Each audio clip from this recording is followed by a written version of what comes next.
Okay, we are live. Welcome everyone to my studio. And let me just adjust this. Here we go. There we go. Hi, I'm Will McCarthy, and I am speaking to you today through the 5 o'clock club, which is a part of Rittenhouse Square Fine Art Show, which is held in June this year. The dates are not in front of me right now, but they're on the site.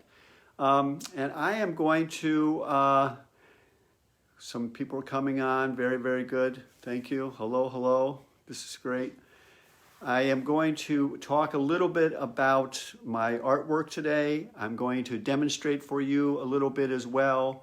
And I am going to give a brief history of the type of artwork that I do and why I call it this. And as many of you know, and many of you probably don't know, I refer to this as atmospheric landscape paintings. But before we get too farther into that, I want to talk about why I refer to them as that and why.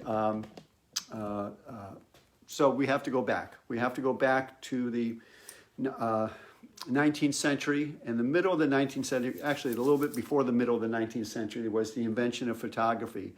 And once photography became a popular medium to use, it wasn't that artists were using it so much, but artists were free to paint what they wanted to paint a lot more than the restrictions held on them with, like doing portraiture or doing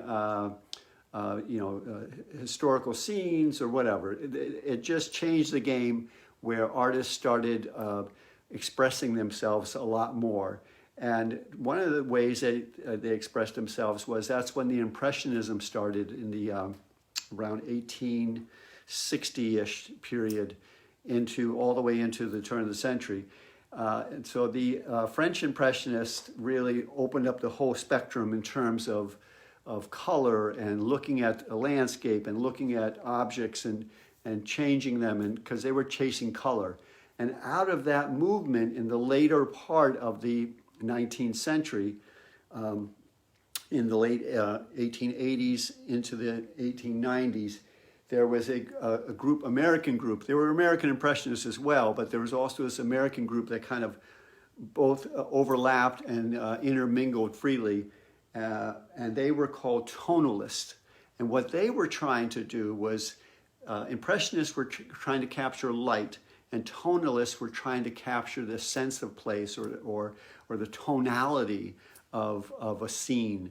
And they primarily, not all of them, but primarily they were primarily landscape painters, and they, some of them, you'll recognize some of the names like James McNear Whistler and George Innes, which was my spiritual hero, and John Twatchman, who worked up in Connecticut and New York, and Dwight Tyron.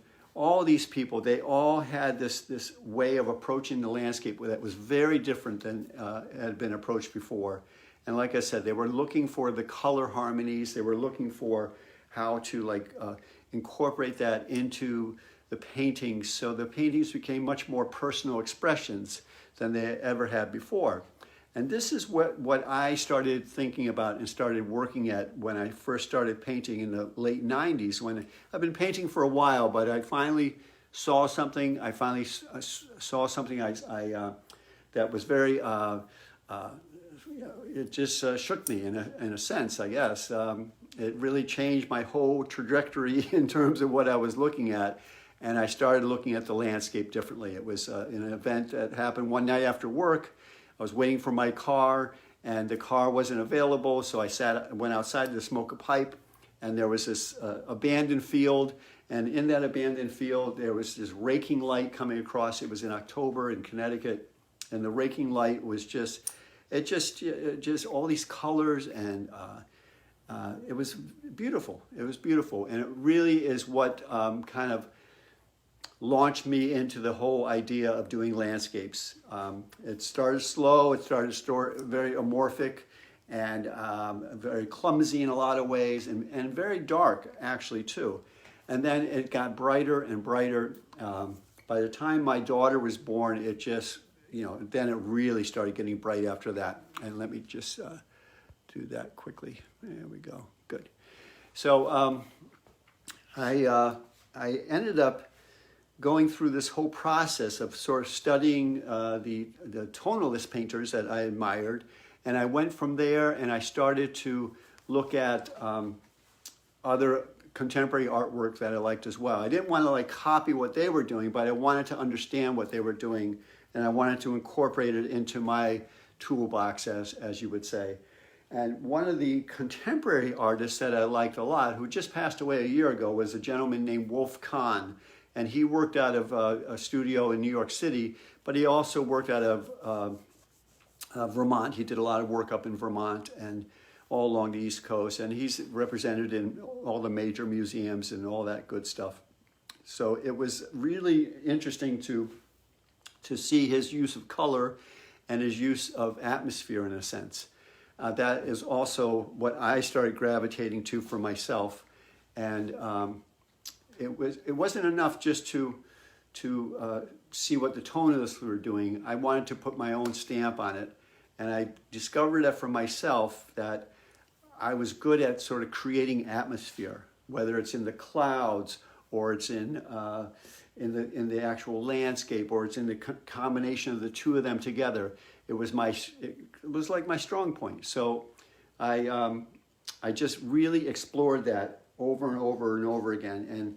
And what I discovered was that I can paint very suggestively. I don't have to go into a ton of details. I can actually just paint enough and give the viewer enough information for them to see it as their own piece of heaven in a sense. I do a lot of drawings, and let me. I thought I was so prepared. Let me show you one little sketchbook right here, and then I'll also give you a little tour of the work. But here's can we see this? So this is one of my little sketchbooks, and I just fill up these little books over and over again with black pen. I have several different nibs that I keep in my pocket, and these little books, I can just put them right in my back pocket and carry them around. So I'm constantly just working out ideas, taking the landscape, kind of pushing it around, and with that, it just opens up a never-ending possibilities in terms of how I want to approach the landscape. So I work suggestively. I am very influenced by these great masters before me, but at the same time, I've kind of carved out my own little niche for myself, and that is atmospheric landscapes. So that's the title I've given them, and that is truly what I'm trying to capture. I'm not trying to capture the perfect pin oak tree or the perfect crashing wave. There are so many artists that know how to do that so much better. I'm trying to do a more of a personal, reflective representation of the essence of a landscape, the essence of the way the light hits and comes through the trees, the essence of the way the horizon kisses the sky. This is what's important to me. It's not so important to make the perfect example of the corner of Main and Hobart Street. No, I'm not interested in that. I'm interested in making paintings that touch me, and hopefully they touch out other people as well. So so basically I took what I could from the tonalist. I took what I could from contemporary artists. I took what I could of my own sense of sensibility, and I kind of mushed all these together into what I once again call atmospheric landscapes. So what I'd like to do now is give you a little tour of the gallery, and then let me give you a tour of the gallery, and then I'm going to come back here and show you, what am I going to show you? I'm going to show you a piece I'm working on. So before we go any further, I'm going to turn this camera around. Here we go. I'm going to turn the camera around, and you can see I put black because the sun was coming through. Oh boy, 2 minutes before this started, I'm putting those things up. Anyways, so let's go and see what's on the wall. So I was hoping to change up the wall because a lot of you have seen this, but a lot of you haven't. So let's just leave it as is. We'll leave well enough alone. Anyways, you can see I work in several different sizes. I work in many different surfaces. Let's see. This one here is on canvas, the one straight ahead. And can I do that? No, I can't. And these little guys here are on mostly on canvas or on hardboard or on plexiglass. And plexiglass is a really nice medium to work on. It doesn't shrink, it doesn't move around. And then let's see, then down here we have this piece here that's also on plexiglass. We got some beauties on the floor. And then up here we got some nice little ones. So you can see I'm trying to use all kinds of different colors. I'm trying to get a different sense of I don't know. I just get bored with using the same colors over and over again, so I try to push it and make different things happen. Not often do I put like a sun or moon in, and I'm not quite sure what this one is, whether it's a sun or a moon, but it seemed to work, so I left it in. And then this is a little bit of more romanticized, the water cutting through. There's one on the bottom here that I like a lot too. This one on the right-hand side. Well, I like the one in the middle too. But you can get a pretty good sense of what I'm trying to do. Trying to capture light, trying to capture a sense of place, sense of time. Here's another square one. I think that's on plexiglass as well. I started using plexiglass years ago when I was working at a university, and I came across a whole bunch of it, but it was very strange sizes, like 11.5 by 90 inches. And I ended up, treating it like a canvas and cutting it up into nice little shapes and using it to paint on. And that's a nice one up there. A little square, a 30-inch square. You can see some of the undercolor coming through in the sky really nicely. Oh, you can see my camera too. But you can see that nice brushwork in the foreground. Just, once again, very suggestive. Just getting enough information out there. And then I'm going to pan back a little bit so you can see these guys. There we go. And this nice big one on top. I just love that one. Just has such a lovely feeling to it. And we'll get back to that in a second. I just want to scan over here a little bit because I set up a table here and I'm on the other side of the table now, which makes doing this a little bit more difficult. Okay, so hang on, I'm walking around. Let's get a little bit of a close-up on this one here. So you can see up into the sky. You can see some of that nice brushwork in the sky. You can see the undercolor that comes through very nicely. And then the foreground, let me scoot over, there we go. This foreground is this is very reminiscent of where I teach in Italy. And this is kind of like the neighborhood I teach in. It feels like this. Maybe closer to Orvieto, but still, this is these reticulating hills and various colors, and let me look at some of that. Delicious. Once again, throwing colors in there that might not necessarily belong there, but they just felt right. So, and then over here, we're gonna scoot back, show you this one up on top. Another longscape, which are really fun. That one works out nice. That's probably like 10, 11 inches tall, and it's at least 48 inches wide. And then this one below, very subtle, simple color tones. It reminds me of places here around Connecticut where we have a lot of water. And this one on the bottom, I love it. And let's see if I can tone that there. There we go.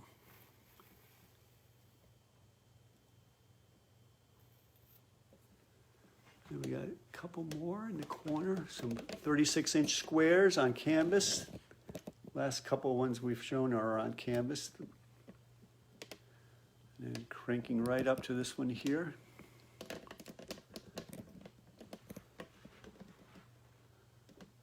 Oh yeah.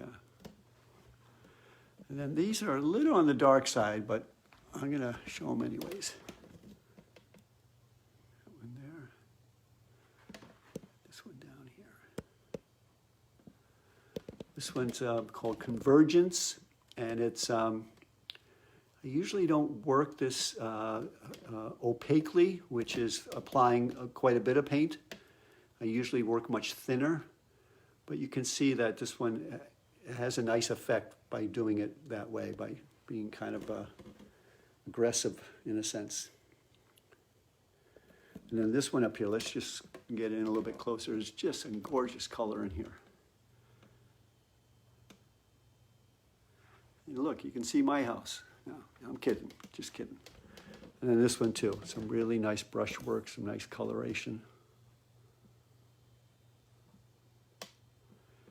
So I don't know if you can tell, but a lot of this, you can see there's some undercolor that is slowly coming through. And in this case there, you can see my name that is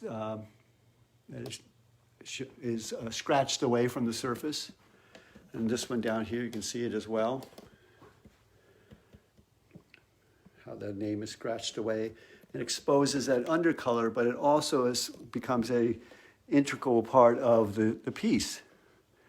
I'm just going to span slowly over here. We'll look at these, and then we'll set this thing back up, and I'll demonstrate. Some nice pieces there. Another large one of just color tonalities. This was based on a woman's garden in Connecticut. And I like the piece so much that I made one for myself. And here's an older one. I don't exactly remember when this was done, probably in 2000, in the early 2000s. And you can tell that, you know, like just between these two, I'm moving away from just doing a lot of trees, and I'm just getting more and more ethereal. Yeah. So. All right, so we are going to set this back up here. Excuse me. Sorry about that, folks. And I'm going to flip this back around. So hang on. There we go. Hey, here we am. And let's get this so you can see what I'm doing next. I am going to crank this down a little bit so you can see the palette that I'm working on. I don't know if you can see it. Can you see it? Yes, you can see it. All right. So that's not the best example, but I will give you an idea of what I'm doing. So what I am doing here is I'm going to work on the canvas, and I started this earlier just to have a little bit of a head start, because there's not a lot of time to do everything, which is what I've agreed to. But I decided, you know, for my own sense of mind, I think I will at least get a start, so I can get as much done as possible. Okay, can we see that? All right. I think I will hold up my palette and show everyone my palette. And so I'm using a variety of colors, and I got a runner.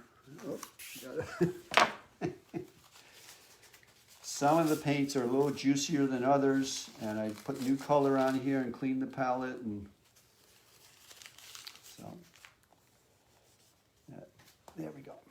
Anyways, we'll try it this way. So we got white, we got buff, we have Naples yellow, cad yellow, we got a sort of flesh color, a couple oranges, 3 different oranges, some yellow ochre, some burnt siennas in here, some alizarin crimson. I like alizarin, I like to say it. I don't use it that much. Occasionally I use it. And over here to some violet purple, cobalt blue, a couple of different sky blues in here, and some classical colors. I use a lot of different brands of paint. I primarily, well, no, not primarily at all. I use Winsor Newton. I use Lucas, Georgian, Blick, Classical, Charvin, a French company. Classical is Italian. I use some of the other ones are Georgian and Winsor Newton are English. So they're really just terrific colors for me to use. And we're going to get a little bit closer here. So you don't need to look at me anymore. So I started off with a regular size canvas, 16 by 20 canvas. And I had a drawing that I can't seem to find. I'll find it when this is all done. But I was working on, this is my undercolor, which is a nice cadmium red and orange. And this is what I almost always paint on. Of course, if I was going this way, I would put red in the bottom. Originally, I did the whole surface red.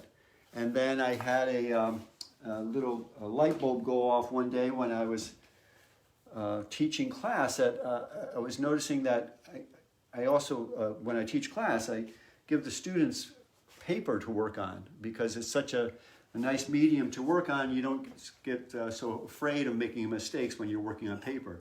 And with the paper, what I do is that I put a coat of shellac on it. And that shellac, I love the way it looked in the sky. So I'm emulating the shellac with this orange tone, bringing the orange in to sort of emulate that.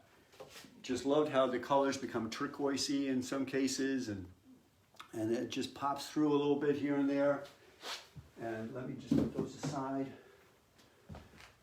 So what I'm going to do was, I kind of brushed in the sky, kind of got the sky going okay. Let me just bring this up a little bit so you can see. And can you see that okay?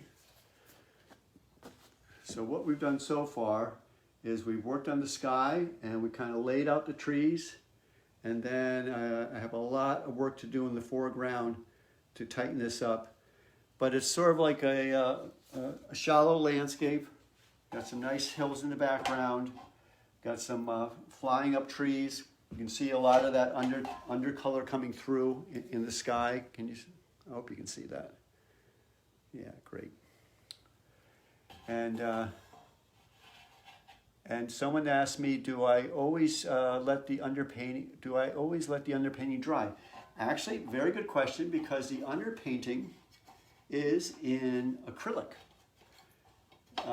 And these are ready-made canvases, and even the rolls of canvas that I work on and have for years, they're all pre-gessoed. The canvas is pre-gessoed. You can buy raw canvas, but I prefer this pre-gesso, and a lot of times I would gesso over it even more to get a little more texture out of it. But this is a ready-made. I think I got this at Blick or something like that.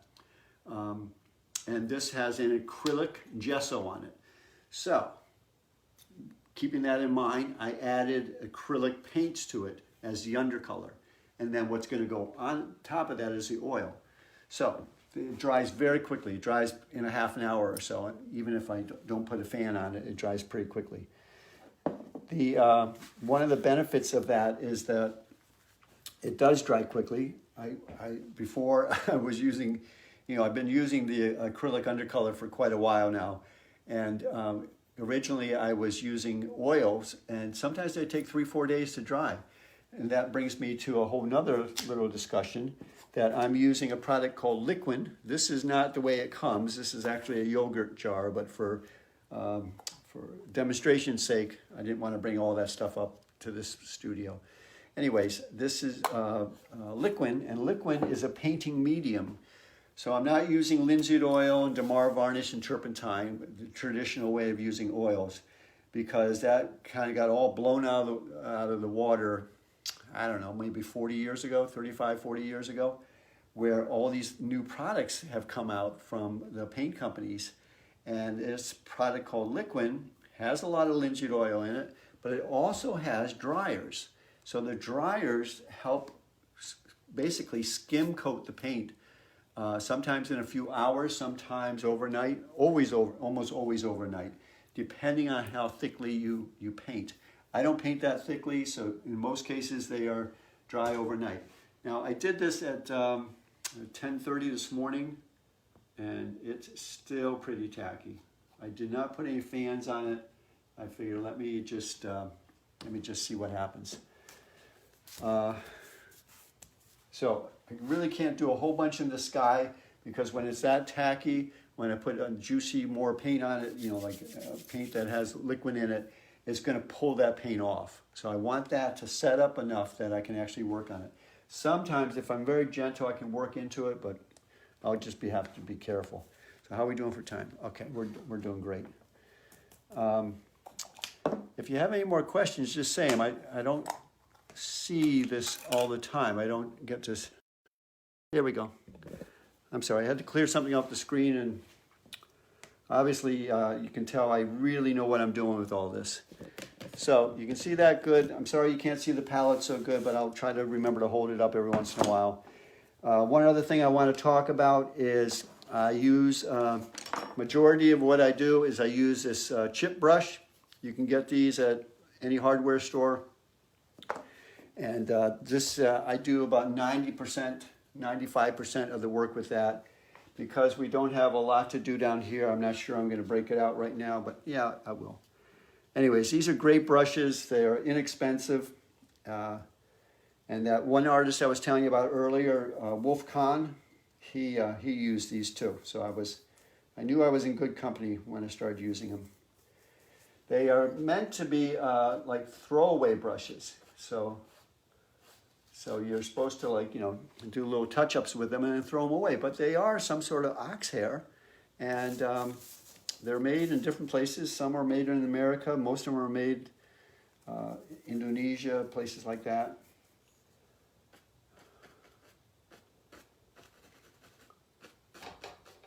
So I'm just applying some color. I'm going to be able to move it around a little bit. All right. So this is like a little bit of water cutting through, and a little island here, and then a landscape in the background. And, all right, this is going to drive me crazy. Here we go. How's that? Good. Let's get some more color in that foreground. So what I do is I apply it. I take my brush and can you see? I take my brush and I dip it in my liquid, and I come back to the color and just grab some color and mix some of that green in there. See? So I get it nice in there. It gets all up into the boot. So it's just a dab of the liquid. That's all you need to get started with. And I'm just pushing this paint right at the end of the brush. I just wanted to get some nice fresh color back there. So there was some oranges and a little bit of white in there. And now I'm going to that sort of lime green, and we're just breaking up that background.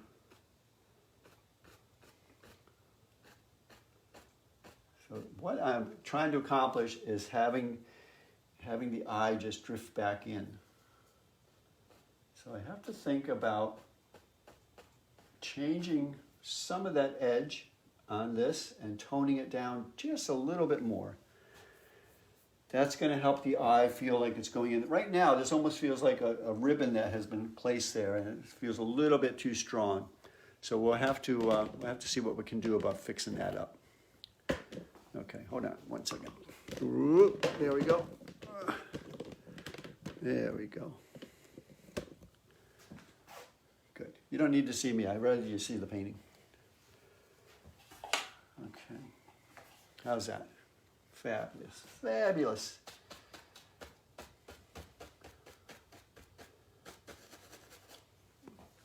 So as we come into the foreground more, I'm going to add a little bit more color to that, deeper color. Add a little bit of blue in there. So I'll show you what I did. I took that green, sort of limey green, and I brought this sap green over, and then I came over here and grabbed a little bit of this light blue. I forget the name of it, but it's a lovely color. So that gives it a nice sort of grayish. All right. Across the bottom, there we go. A lot of my process also is a layered process. So obviously I'm not going to get this thing done in front of your eyes today, but once it dries up a little bit, I'll be able to go back to it and do another coat of, like a coat of glazing on top, using a lot more liquid, or do dry brush, or, you know, really look at the painting and see what needs to be adjusted, see what needs to be expanded upon.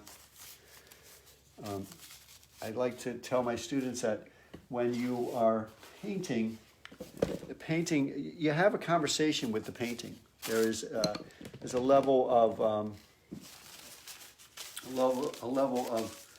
you know, one motion, one mark leads to another. There's a level of like a conversation you're having with the painting. I mean, you have set some perimeters about what you're looking for, about what you want to do.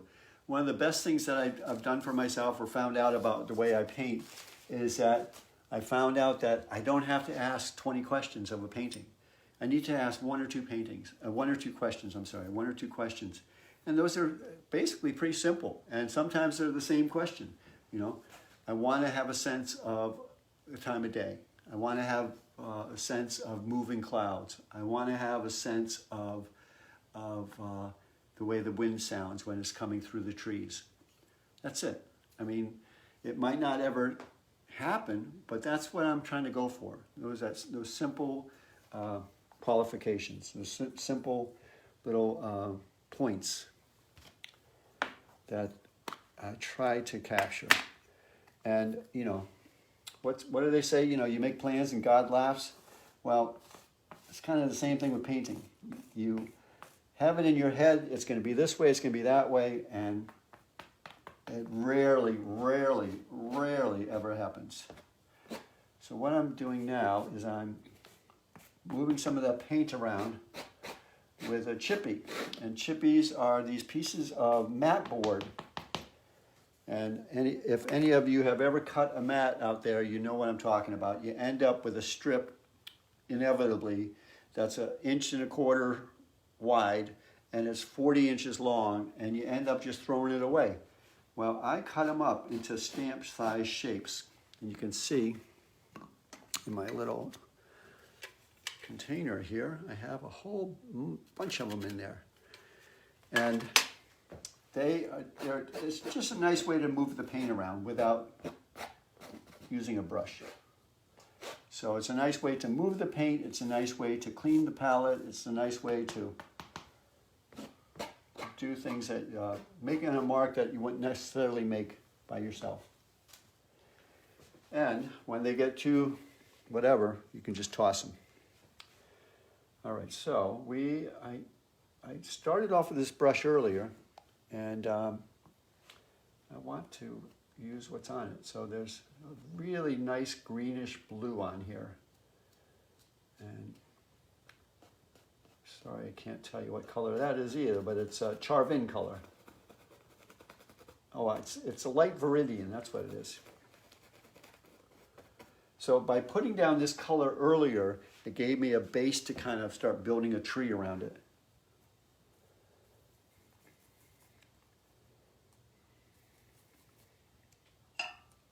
And I'm back over to that green again, and let's see what we can.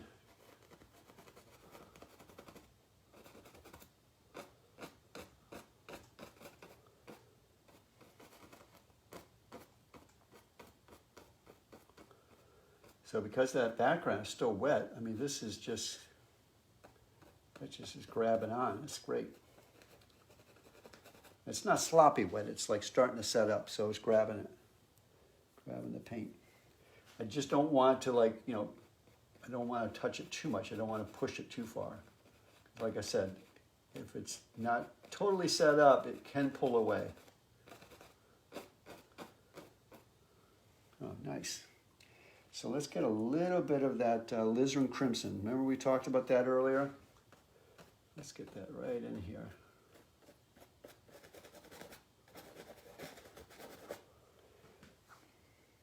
One of the other things that you have to be careful of painting this way is getting muddy. I mean, I'll be the first to say I can make some pretty muddy pictures. But over the time, I've gotten used to keeping the colors separated enough, keeping enough room between them so they don't get too polluted with each other. There are some colors like, you know, you're doing a blue sky and you're bringing a cad yellow on top of it, you're going to get some serious green, and it's kind of hard to get rid of. So I just bear that in mind. So nice soft day. Let's see if we can get a little bit of color in that background. Remember I told you I wanted to fade away the background a little bit? Yeah, that's not the color I want, I don't think. Let's get a little white in there.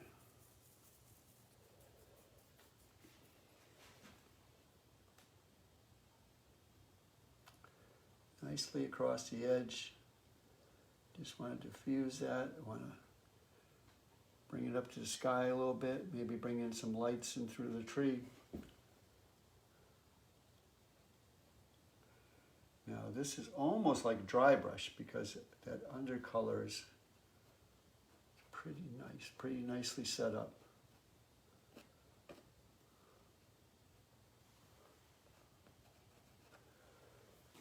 Get my big head out of the way, you can see it. See, look at the difference between this one on the left here now. You see that? How nicely this has kind of faded away, so the eye goes further into the sky as compared to how strong this one is.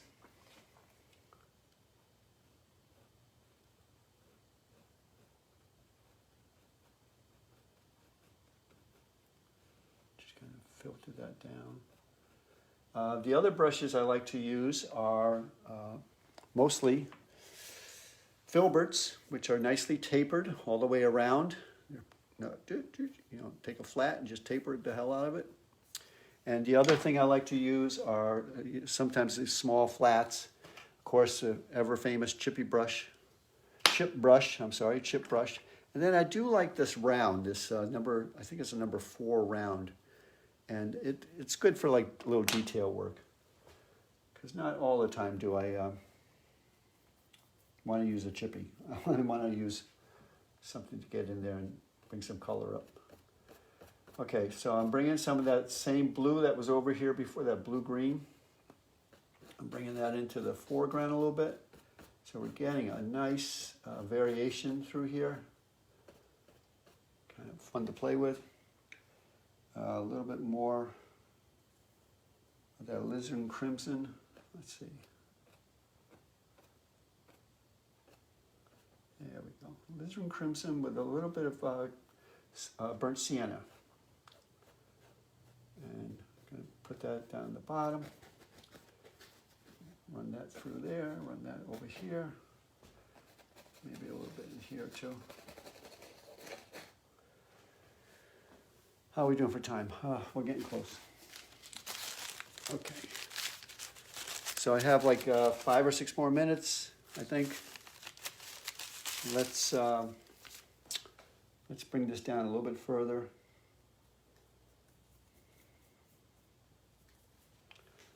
So now I'm just kind of going in between the colors that are on the palette, and I'm just grabbing colors and putting them in.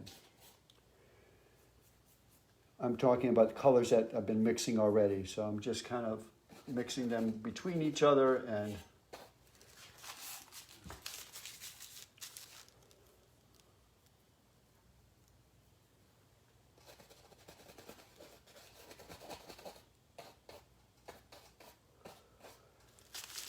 We talked about mud earlier. There's a pretty good example of it. All right.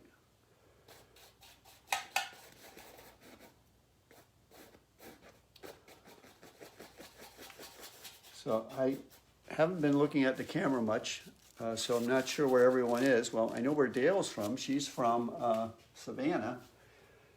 And I know my friend Ruth is watching from Cape Cod.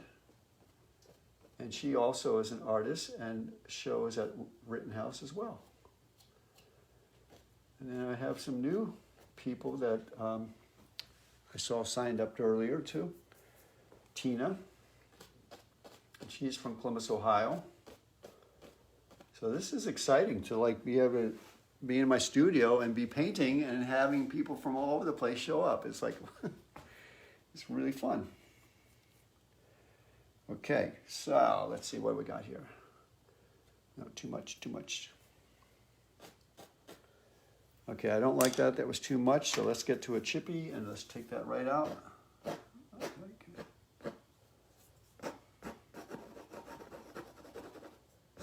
And I think my friend and social media guru, Liz, is somewhere on there too. Yeah.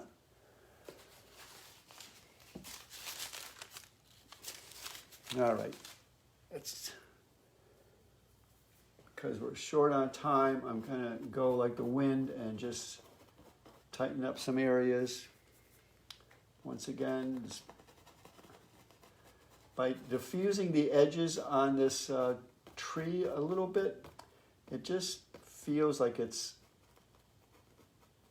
part of the landscape. It doesn't feel like a cutout. It feels like it's blended into the landscape.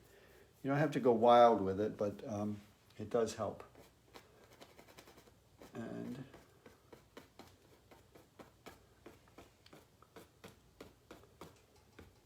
so I do want to point out that I have a lovely website, William McCarthy Fine Art.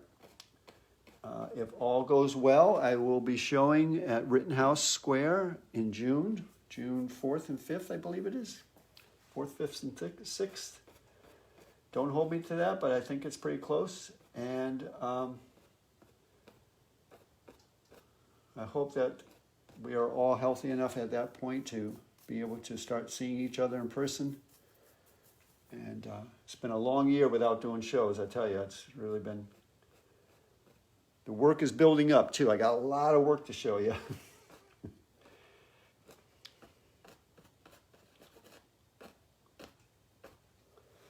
All right.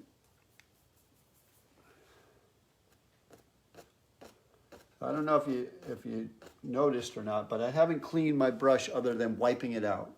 I haven't put it in Gamasol, which is a cleaning, like a turpentine. I haven't done that. I haven't felt like it was necessary. So far, it's holding up just fine without having to be thoroughly cleaned. So what that means is a lot of different colors in there. And that's always kind of a surprise when you start to use a brush and a color pops out.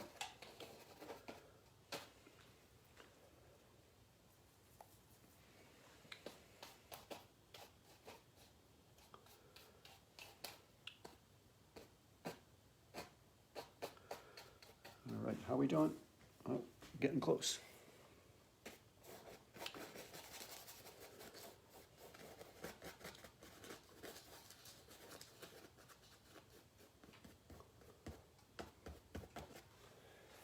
All right, we got there. Make some yellow over. Nice.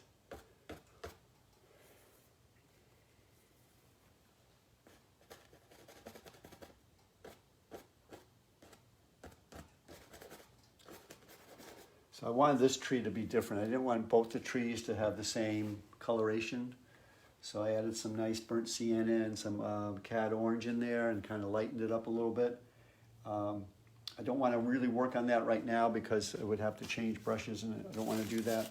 But that was on purpose, and there's a lot of the undercolor coming through on that too, which I'm happy about. The other thing I want to do is a little bit of a little bit more of that right there. All right, so you can see that it's kind of working nice. There's still a lot of the undercolor coming through, and that's fine. I got some burnt sienna, yellow ochre over here.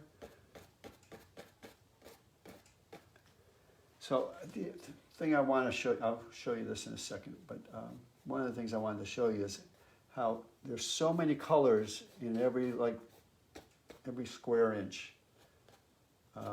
First you have the undercolor that is affected by the colors on top, and then you have the actual color you're applying, and then you have these happy little mistakes that happen with the color that's in the brush from the previous section you worked on. Anyways, all kinds of things happen. So what I'd like to do now is I want to sign this. I want to get a better view of it, get a little bit closer so you can see it better.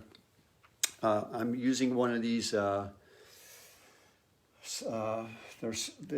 blenders, that's what they are, they're blenders. It's some sort of rolled paper or cardboard, and they have nice little points on them. And I like to use these to sign the paintings with. A very simple way of doing it, like so. So,